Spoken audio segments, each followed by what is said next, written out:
There was a time when British Olympic medal winners became household names because there were so few of them.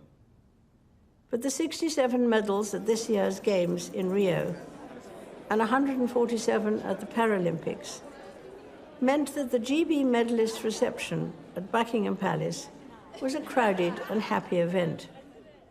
Throughout the Commonwealth, there were equally joyful celebrations. Grenada, the Bahamas, Jamaica, and New Zealand won more medals per head of population than any other countries. Many of this year's winners spoke of being inspired by athletes of previous generations. Inspiration fed their aspiration, and having discovered abilities they scarcely knew they had, these athletes are now inspiring others. A few months ago, I saw inspiration of a different kind when I opened the new Cambridge base of the East Anglian Air Ambulance, where Prince William works as a helicopter pilot.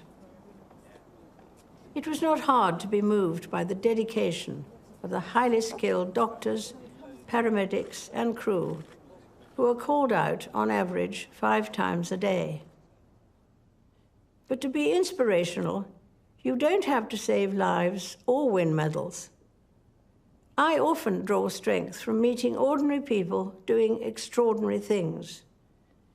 Volunteers, carers, community organizers, and good neighbors. Unsung heroes whose quiet dedication makes them special. They are an inspiration to those who know them, and their lives frequently embody a truth expressed by Mother Teresa, from this year Saint Teresa of Calcutta. She once said, "Not all of us can do great things, but we can do small things with great love." This has been the experience of 2 remarkable organizations, the Duke of Edinburgh's Award and the Prince's Trust, which are 60 and 40 years old this year.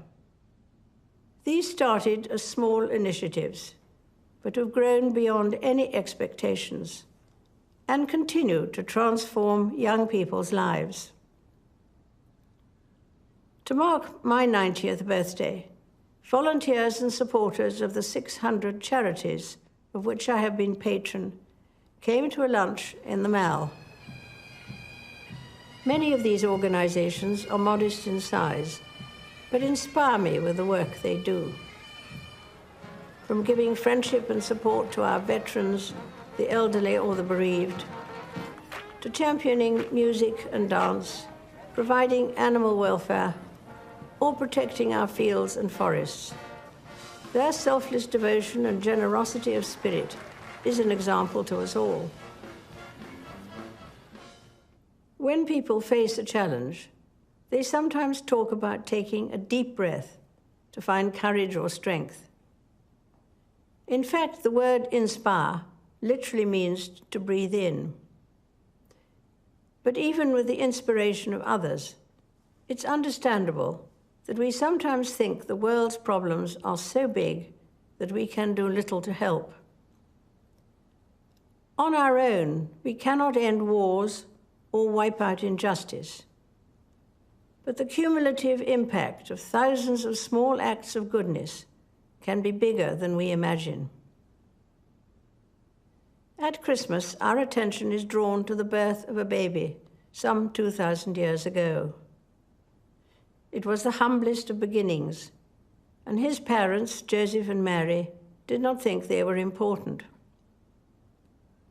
Jesus Christ lived obscurely for most of his life and never traveled far. He was maligned and rejected by many, though he had done no wrong. And yet billions of people now follow his teaching and find in him the guiding light for their lives. I am one of them because Christ's example helps me see the value of doing small things with great love, whoever does them, and whatever they themselves believe. The message of Christmas reminds us that inspiration is a gift to be given as well as received, and that love begins small but always grows. I wish you all a very happy Christmas.